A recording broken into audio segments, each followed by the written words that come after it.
আসসালামু আলাইকুম। আজকে আবারও চলে আসলাম আপনাদের সাথে কথা বলার জন্য।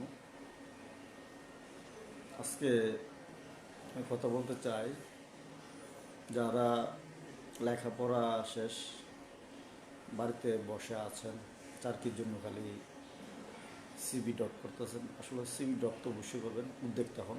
উদ্যোক্তা হলে আপনি নিজে যেমন স্বাবলম্বী এবং কান্ট্রিও ডেভেলপ করবে। এবং চাকরি হচ্ছে যে সীমিত বেতন, পরের অধীনে চাকরি করা। আপনি যখন একটা উদ্যোক্তা হবেন, একটা জব করবেন, একটা বিজনেস করবেন, একটা নিজে কিছু আত্মকর্মসংস্থান করবেন, তখন আপনি নিজে অন্যদেরকে চাকরি দিতে পারবেন। অবশ্যই নিজে উদ্যোক্তা হওয়ার চেষ্টা করুন, কারণ ব্যবসা হচ্ছে যে স্বাধীন।